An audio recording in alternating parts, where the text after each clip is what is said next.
There are so many different kinds of sports, from football to golf to fencing to chess and so many more in between. But one of them is particularly often discussed, especially in recent times.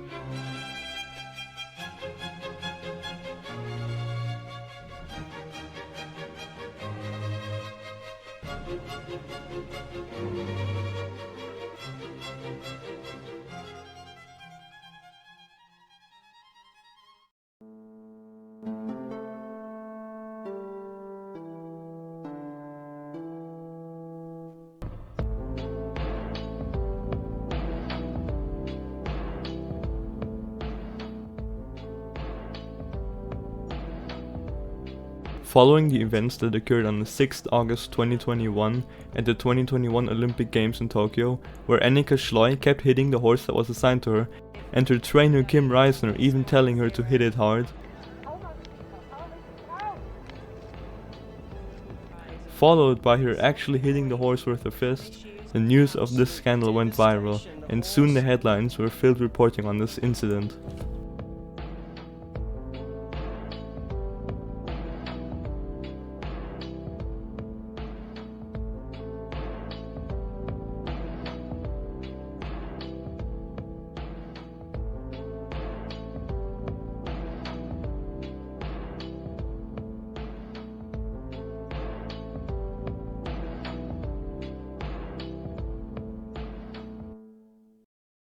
This is a terrible sight to see for any equestrian and non-equestrian alike, and anybody that sees this would think that horse riding is a complete disaster altogether, when it really isn't.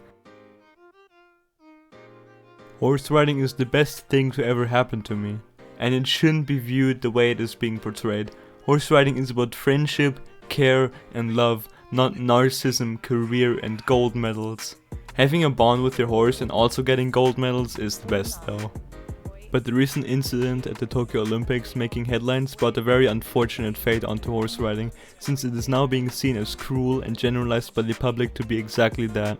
This is unfair to the global equestrian community because harmonic horse riding actually looks like this, what you're seeing right now, or like this,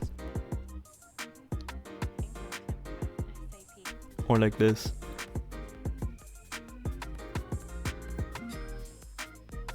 All of those clips were from Ingrid Klimke, most likely the world's best rider across all areas of the sport.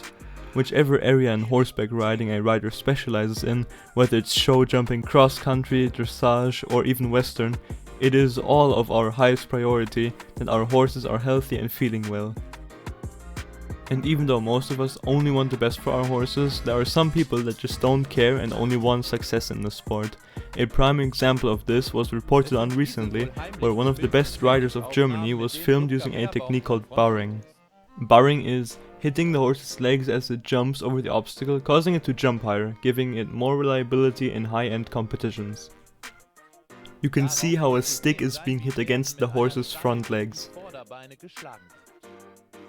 This is Ludger Beerbaum, among the most successful show jumping riders across the globe, multiple times an Olympic champion, world champion, European champion, German champion, and especially the idol of many. But an originally thought to be role model like this should not dive into filthy techniques banned in the sport. This was highly unprofessional of him, and as of now, his consequences are still being discussed. But there are so many more other faulty riding techniques that could seriously impact the horse's health. And how these techniques have an effect on the horse's health will now be shown.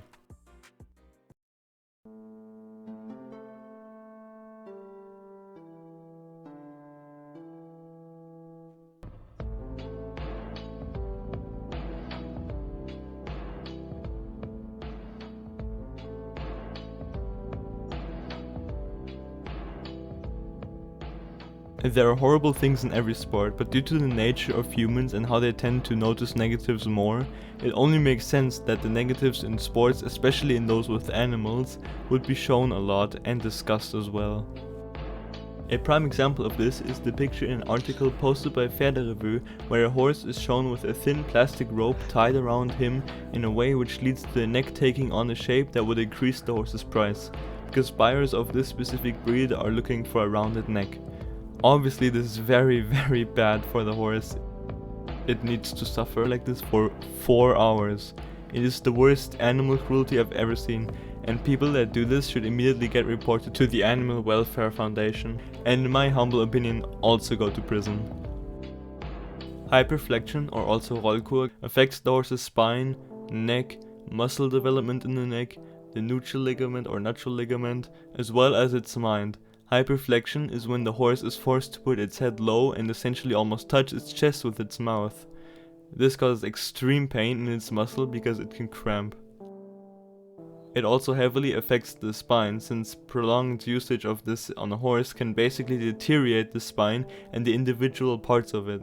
The nuchal ligament, which is the main ligament in the neck, the one at the top, gets overstretched to an unimaginable amount and also causes severe pain. On top of all that, it also causes immense stress in the horse since it needs to put its head down, even though it is an animal with a flight response rather than fight or flight. The only time a horse has its head down so it can't see its surroundings is when it feels completely safe in its environment, and forcing the head in this position, even though it doesn't feel completely safe, causes it to have stress. Everybody starts somewhere, and that somewhere is always at the start. Even today's best riders weren't better at riding when they started than anybody else. Ingrid Klimke, for example, rides since over 5 decades, and while that is a lot of time, some people could ride much longer than that and be almost equal to a beginner.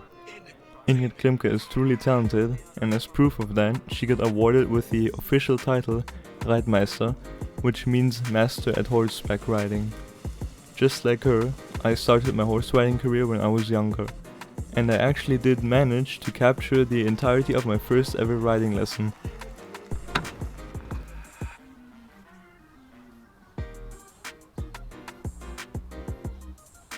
I know, I look like the complete beginner, and that's because I was.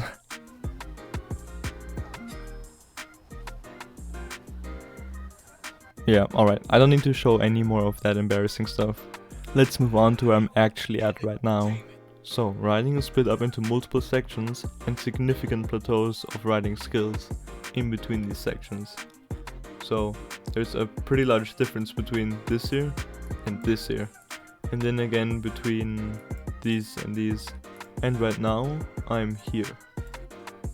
But occasionally I dip my toes into this territory when I train. For riding level E, basically all you need to do is sit on the horse and steer it.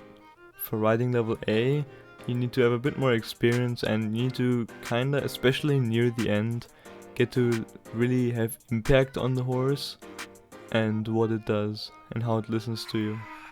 For riding levels L and M and especially S, it gets a lot more complicated, because when you ride level L on a tournament in a competition, there are quite a bit of good riders that you need to compete against. In M, this is quite a lot more serious than in L already, which means it's quite hard.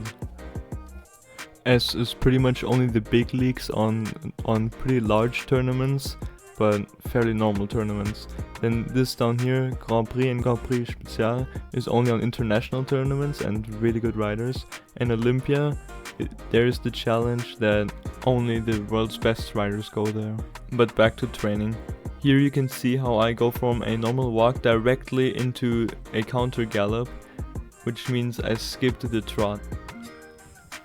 This was practicing for a further skill that would need to be used later in M level. And here you can see the skill that I was talking about, the flying change. Here it's not really shown that well, but that is because I was still training for it. And here you can see the clip where I was actually really successful in doing the flying gallop change.